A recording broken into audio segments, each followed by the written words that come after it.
kami ucapkan selamat datang ke Pak Haidir, Ya. Pak Marjuansa sebagai Ketua KPU Kota Prabu Muli, teman-teman yang lain. Saya lihat di sini ada banyak mahasiswa Unsri ya. Untuk menjingkat waktu, saya serahkan pembicaraan ini langsung ke Pak Andre ya untuk memimpin acara ya. Terima kasih Pak Yudi atas prolognya untuk diskusi online kita kali ini. Diskusi ini merupakan pendalaman materi dari Sekolah Demokrasi yang dilaksanakan oleh KPU Kota Prabu Muli. Peserta Sekolah Demokrasi juga ikut dalam kegiatan ini, dan juga ngopi Sabtu ini juga dimaksudkan untuk masyarakat umum. Baik, di sini sudah 35 partisipan yang ikut gabung dalam diskusi kita. Silakan tanggapannya atau ada yang ingin bertanya sambil menunggu teman-teman lain. Peristiwa kekerasan yang saya tangkap tadi, apakah terorisme atau peperangan yang terjadi akhir-akhir ini misalnya menjadi tantangan berat masyarakat lokal dan global gitu dalam konteks kita membangun masyarakat menuju demokrasi gitu. Saya bukan pengkaji untuk terorisme. Saya melihatnya secara pribadi ya.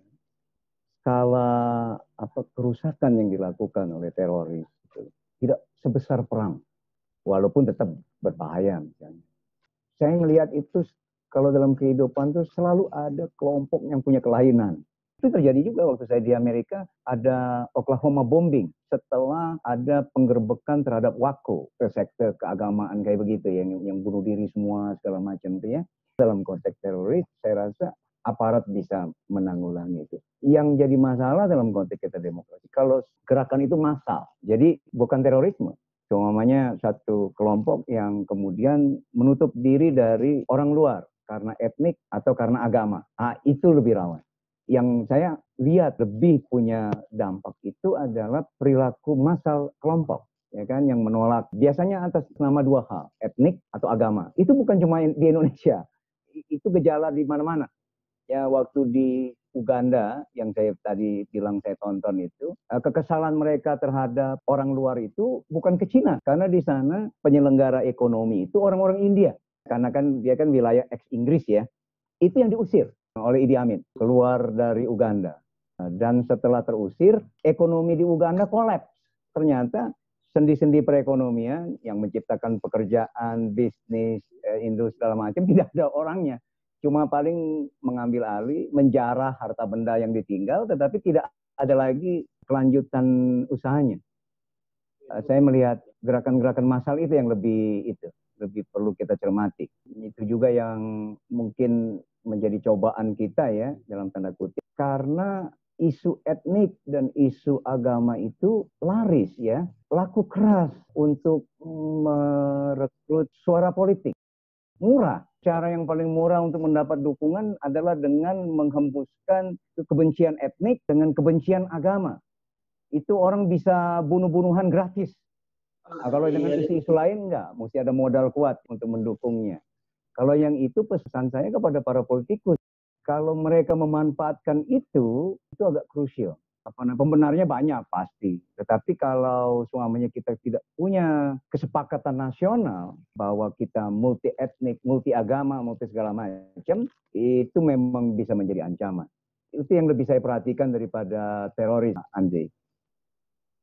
Saya mau bertanya, Pak, apakah perlu adanya peradilan khusus untuk masalah pilkada, Pak, dipisahkan dari pemilu dan pilpres?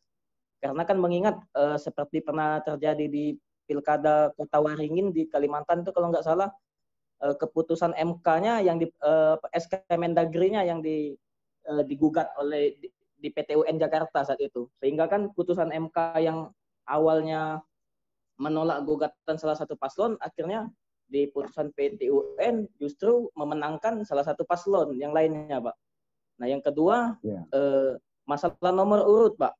Ini kan terkadang kan ketika ada pergantian antar waktu, yang diambil bukan berdasarkan suara terbanyak. Misalkan yang suara terbanyak itu di nomor 4 awalnya. Nah, yang terpilih ketika PAW, yang nomor 4 naik, yang terpilih justru di nomor 2, bukan di nomor 3. Padahal nomor 3 umpamanya lebih banyak, Pak. Itu aja, Pak. Sekian, Pak. Ini wilayahnya tuh agak abu-abu antara hukum dan politik, pemilu dan hasilnya dan sengketanya. Kita mau menempatkan dia dalam konteks hukum atau politik. Problem kita itu di antara dua itu. Kalau kita sepenuhnya menganggap sengketa yang ada kaitan dengan pemilu persoalan politik, maka penyelesaiannya adalah musyawarah politik. Kita bisa bikin itu, perwakilan dari semua partai politik yang ikut dan segala macam, dan mekanismenya dan segala macam, sehingga ujungnya itu apa istilahnya kesepakatan bersama, musyawarah mufakat, apalah segala macam. Penyelesaiannya di situ, itu satu. Kalau seumpamanya dia dianggap persoalan hukum, ini memang agak rumit ya. Kalau saya ngelihat dari dulu, saya malah merasa sengketa di MK itu untuk pemilu itu bisa bikin exhaust MK, itu bisa terpelanting itu. Saya memperkirakan bahwa kalaupun seumpamanya MK berkewenangan mengadili, itu yang levelnya sama. Dulu namanya lembaga tinggi negara, sekarang nggak ada istilah lembaga tinggi negara. Pada saat itu sengketa pilpres, bolehlah itu. Yang lainnya, kalau menurut saya, kalau itu di MK puncaknya, itu bisa exhaust. Kemudian, kalau semuanya itu satu-satunya tempat, lalu kita dibikin kacau dalam tanda kutip, karena ada yang maju ke pengadilan negeri, PT UN dan segala macam, ya, dan diterima juga, diproses, karena masing-masing punya blade-nya sendiri. Walaupun itu isu utamanya adalah sengketa pemilu. Nah, itu saya serahkan kembali kepada para wakil rakyat, ya, karena dia yang bikin aturan hukum yang namanya undang-undang. Di mana ditempatkan itu? Kalau saya cuma melihat dalam konteks MK itu layaknya cuma sengketa pilpres. Lalu yang lainnya itu arbitrase kayak begitulah ya. Saya memperkirakan itu mungkin lebih praktikal. Nah, bagaimana bentuknya dan segala macam, itulah yang perlu dibikin undang-undangnya. Kemudian yang berkaitan dengan yang kedua, suara terbanyak saja yang terpilih itu sudah terobosan awalnya. Dulu itu nomor urut, sehingga kalau semua ditaruh di nomor urut 1, tidur aja. Kalau partai itu dapat suara, yang nomor 1 pasti yang dapat suara terbesar. Karena semuanya mengerucut ke nomor 1. Kalau ada sisa, ke nomor 2. Terobosannya adalah yang terbanyak. Walaupun di antara politisi terjadi keluhan karena kemudian saling menelikung sesama separpol, karena entah gimana caranya saling mengutip suara lah ya untuk besar-besaran. Kalau dulu musuhnya adalah parpol lain, kalau sekarang ada musuh dalam selimut sesama anggota parpol karena ingin paling besar. Walaupun dia ditaruh di angka nomor 5, katanya begitu, tapi dia efektif, dia bisa dapat suara terbanyak. Komprominya dengan yang dulu adalah yang pertama sekali suara terbanyak, ya kan? Yang kedua diserahkan kepada parpol. Itu seringkali menimbulkan rasa tidak adil untuk pemenang kedua suara terbanyak. Karena begitu itu diserahkan ke parpol, yang punya kewenangan adalah pengurus parpol. Nah, di situ jadi masalah. Tetapi masalah itu sebenarnya bukan masalah masyarakat pemilih. Itu masalah parpol, maunya mereka apa. Kan seperti begitu. Nah, itu yang sering terjadi kekisruhan sesama parpol, demo lah, pecat-memecat, dan segala macam itu. Bagaimana mekanismenya di dalam parpol? Ya macam-macam. Tergantung parpolnya. Kalau parpolnya dikuasai mutlak X yang paling atas, semua minta restu X. Saya abstain untuk hal itu. Itu kewenangan itu kembali ke pembuat undang-undang. Jadi kalau semuanya nanti satu saat anggota DPR terpikir untuk itu lalu urut-urutannya dibikin berdasarkan urut-urutan perolehan suara, nah itu berubah seperti yang diinginkan. Nah kalau semuanya itu tidak, itu ada pertimbangan-pertimbangan pasti di beberapa parpol-parpol. Penanya berikutnya Rian Gunawan, silakan. Lewat chat itu Pak. Oh lewat chat ya. Pertanyaan Rian Gunawan, terorisme kalau di era demokrasi itu Pak sering melakukan kegundahan apa Pak? Biar kita di Indonesia ini bisa lebih waspada Pak. Saya mengkategorikan terorisme itu kelompok tertentu. Saya nggak mempelajari itu. Fokus saya lebih masyarakat pada umumnya, rakyat, warga. Karena saya tata negara. Mungkin kawan-kawan yang basisnya kriminolog, mungkin yang lebih menggeluti. Jadi tanggapan saya kurang pada tempatnya untuk itu. Cuma kalau saya ditanya pribadi, bagaimana tentang terorisme? Modalnya cuma baca-baca tulisan orang kan. Kelainan-kelainan kelompok tertentu itu selalu ada di semua tempat, di semua zaman. Cuma kadang-kadang kelompoknya kecil, kadang-kadang kelompoknya besar. Di Jepang juga ada yang menyebarkan gas cyanida atau apa itu namanya saya lupa. Di Jerman itu juga ada, ditakuti itu Father Meinhof. Bukan cuma Islam, kalau kita di Indonesia sering kalau bilang terorisme pasti Islam. Itu karena kita orangnya banyaknya itu kan kayak begitu. Dan lalu ada gerakan-gerakan di dunia yang mengarah ke situ. Ada ISIS lah, Al-Qaeda segala macam. Sehingga kita kemudian merasa takut atau khawatir terhadap gerakan itu. Saya menganggap aparat dengan intelijennya bisa mengatasi itu. Sehingga saya nggak merasa perlu mengkhawatirkan terorisme berlebihan sampai gundah. Yang saya khawatirkan adalah intoleransi kelompok. Selamanya sekampung, lalu ada yang bergerak, mensweeping yang lain agama, mensweeping yang lain etnis, itu yang lebih berbahaya. Dalam kebersamaan, itu yang lebih mengancam kebersamaan kita sebagai bangsa Indonesia. Kalau semuanya itu membesar, tidak sukaan terhadap etnik tertentu, agama tertentu, itu bisa menjadi pemicu untuk banyak hal. Saya tidak mengatakan bahwa kelompok ini benar atau salah. Saya tidak sampai ke situ. Saya melihatnya dari stabilitas nasional. Jadi kalau semuanya di keluarga itu ada 4 anak misalnya, 2 orang tua. Kalau seumpamanya kompromi lalu semuanya memilih makanan tertentu, oke, tidak ada masalah. Tapi kalau ada satu yang tidak menginginkan itu, ngotot minta ke tempat dia, itu jadi masalah. Ya, diikutin yang lain menjadi cuma 1 ya, dibandingin 5 yang lain. Tetapi kalau nggak diikutin dia insisted, nah itu jadi masalah. Yang saya lihat itu, ada kelompok yang menuntut hak tertentu karena agama atau karena etnik. Itu pakem di dunia, bukan cuma di Indonesia. Jadi ada kelompok tertentu atas nama etnik tertentu lalu mengusir etnik lain, mensweeping etnik lain. Kelompok tertentu dengan agama tertentu lalu mensweeping agama lain. Saya lebih melihat itu, cohesiveness dari masyarakat itu bisa terancam. Itu yang saya lihat, bukan yang terorisme. Kalau yang terorisme itu pelakunya segala macam, itu kan segelintir orang, tidak banyak. Meskipun mungkin terlatih membuat bom, terlatih membuat segala macam, tidak banyak. Makanya kalau saya ya, untuk terorisme, serahkan pada aparat. Untuk paham yang mengesahkan penggunaan kekerasan, itu yang jadi masalah. Nah, itulah yang tadi di awal saya cerita, kalau ada begal ketangkep, sebagai orang yang ngerti hukum, mestinya ya kalau dia sudah dilucuti, tinggal diserahkan ke kepolisian, karena polisi yang memproses. Tapi di medsos saya sering sekali melihat masyarakat main hakim sendiri. Itu sinyal, rupanya kekerasan masih di lapangan. Selama masyarakat masih punya kenikmatan tertentu, menikmati kekerasan, kita masih bisa rawan dengan kekerasan. Nah itu yang lebih jadi perhatian saya. Saya cuma re-emphasize yang awal tadi. Tidak terlalu menjawab langsung tentang terorismenya. Ya. Pertanyaan selanjutnya, Joshua Rohendi, mahasiswa Fakultas Hukum Unsri.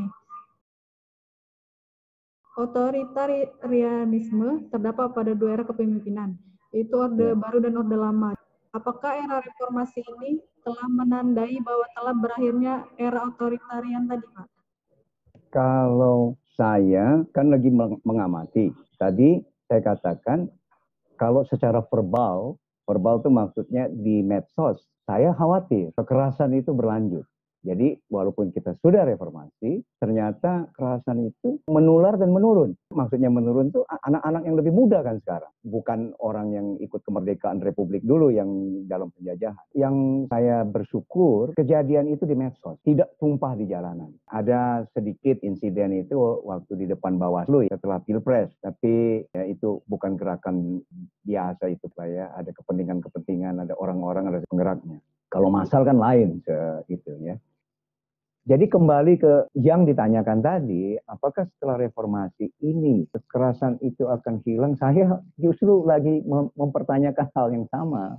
Apa hilang apa enggak ya? Karena ada petunjuk-petunjuk yang menunjukkan maksudnya kekerasan itu ada. Tapi kalau saya bilang, oh ya pasti kekerasan lagi akan muncul, enggak juga. Di Sumsel, di Palembang, pertama sekali saya mulai mengajar, di bawah Ampera itu terminal masih ya, itu daerah rawan. Nyebrang jembatan itu jangan coba-coba ya. Kadang-kadang nggak usah malam, siang aja belum tentu aman. Saya nggak terpikir bahwa dia bisa jadi riverside seperti sekarang ini. Yang orang bisa makan, ya main musik, segala macam. Dulu saya nggak terpikir itu bisa terjadi. Ternyata bisa itu. Kalau melihat fenomena yang itu, ada perubahan. Saya ingat ada mahasiswa dari luar Palembang dulu. Dia nervous sekali. Karena setiap hari Sripo, beritanya pasti ada pembunuhan dengan senjata tajam. Jadi dia ketakutan sendiri. Kayaknya tiap hari di Palembang itu mesti ada korban. Sekarang banyak perubahan itu. Anak-anak bisa selfie, kumpul-kumpul, ngobrol. Kejadian-kejadian rawan yang dulu mulai hilang. Kalau melihat yang seperti itu, kayaknya Indonesia juga berubah. Jadi penanya tadi, apakah reformasi ini telah mengubah semuanya ke arah yang demokratis? Nah, jawabannya ada ianya, tapi tetap dibayang-bayangi dengan ada rawannya. Kekerasan-kekerasan verbal di medsos itu. Kalau cerdas masih mending ya, umpamanya berargumentasi. Tapi saya sering sekali membaca, dan sekarang saya off dari medsos, tidak live ya, tidak perlu live. Karena di dalamnya itu udah divided ya. Benar salah itu bukan lagi mengikuti logika, tapi mengikuti kelompok. Itu menurut saya agak-agak kurang fresh gitu ya. Saya mau bilang tidak waras, jadi nanti masalah lagi ya. Tapi maksudnya kita ada masalah dalam berbangsa. Cuma waktu saya kira, apakah itu cuma kejadian di Indonesia karena trauma pasca Orde Baru? Ternyata enggak. Di Amerika juga terjadi hal yang mirip. Berita-berita hoax segala macam itu sejak Donald Trump itu mirip-mirip seperti yang terjadi di Indonesia. Tadinya orang mengira bahwa Amerika mestinya lebih advance ya, sehingga bisa mengatasi lebih baik. Jadi ternyata ada kecenderungan divided juga di situ. Itu mungkin untuk yang nanya bisa jadi tesis penelitian, walaupun itu mungkin lebih penelitian sosial politik daripada penelitian hukum, atau psikologi politik atau psikologi sosial. Kenapa orang adik-beradik, anak beranak bisa bertikai gara-gara politik, padahal nggak ada yang untung, nggak ada yang rugi di rumah itu, nggak ada yang jadi politikus, politisi, nggak ada yang menang, nggak ada yang kalah sebenarnya dalam konteks itu. Apa yang terjadi? Nah, itu bisa jadi tesis. Nah, dan 22 tahun sejak reformasi, itu masih agak pendek sebenarnya. Saya buat tulisan, saya share tadi tentang sistem pemerintahan. Tapi itu sumir. Tulisan saya itu lebih fenomenologis, melihat gejala dari kejadian-kejadian yang kelihatan dengan kasat mata. Saya share untuk mengilhami. Mungkin ada studi lebih lanjut para mahasiswa ke depan untuk mendalami apa yang terjadi. Setelah COVID ini, ada lagi fenomena lain. Sebenarnya sebelum COVID terjadi, era digital ini juga menjadi pertanyaan buat saya. Karena permukaan dunia kayaknya bakal berubah deh. Pertemuan-pertemuan fisik itu bisa terganti dengan pertemuan-pertemuan online yang sekarang kita lakukan. Lalu kalau ini berlanjut, berarti kan akan terjadi perubahan-perubahan. Dulu pernah saya bikin tulisannya, kalau seluruh orang di Indonesia dengan satu nomor HP-nya tercatat di Kominfo, jadi ada berapa juta orang pemilih, semuanya itu dijadikan satu kayak kita di WhatsApp gitu ya misalnya, atau di aplikasi lain, jadi satu seluruh Indonesia, tapi cuma satu pakai registrasi seperti KTP. Terus jumlah pemilihnya berapa? Dari 263 juta. Apakah kita masih perlu melakukan pemilihan umum? Karena semuanya sudah bisa bertemu di medsos, di grup namanya Indonesia Raya misalnya. Semua orang bisa ngomong. Pemilihan umum itu kan mau cari wakil. Kita nggak perlu wakil lagi, semua sudah bisa bicara. Nah, cuma saya minta maaf, nanti KPU jadi nggak ada kerjaan ya, kalau nggak pakai pemilu lagi. Kan gitu. Tapi ada yang akan berubah. Oke. Seumpamanya dulu kita memilih orang untuk jadi wakil, berarti sekarang dengan medsos kita memilih orang untuk jadi admin. Kan gitu. Entah bagaimana cara adminnya, apa admin per wilayah, apa admin per isu, ya kan? Isu gender adminnya anu, isu terorisme adminnya anu. Kalau semuanya percaya bahwa komunikasi online ini bisa menggantikan, komunikasi politik kan akan ikut dengan fenomena ini. Saya mengira usia saya merasakan lompatan teknologi yang luar biasa. Dari tadinya ngetik mesin tik, sekarang mesin tik udah jarang, nggak ada yang lihat, pakai komputer. Dari tadinya mesti nyari buku cetakan, sekarang ada di dunia maya. Banyak sekali perubahan. Saya nggak tahu ke sebelah sana lagi. Kalaupun semuanya kita mau melihat apa yang terjadi setelah reformasi di Indonesia, jangan lupa dunia juga berubah. Dan Indonesia mengikuti perubahan dunia. Kita punya negara namanya Republik, itu ikut dunia. Ya kan, ada presiden itu ikut dunia, ada parlemen itu ikut dunia. Ya, dulu transaksi pakai uang kontan, sekarang pakai mobile banking, internet banking, itu ngikut dunia. Pertanyaan mahasiswa tadi jadi pertanyaan kita bersama. Jadi saya tadi bukan menjawab langsung pertanyaannya apakah yang terjadi pasca reformasi, mari kita hadapi bersama. Nah, jadi pertanyaan tadi itu tentang reformasi itu nanti kita lihat ke depannya bersama. Oke?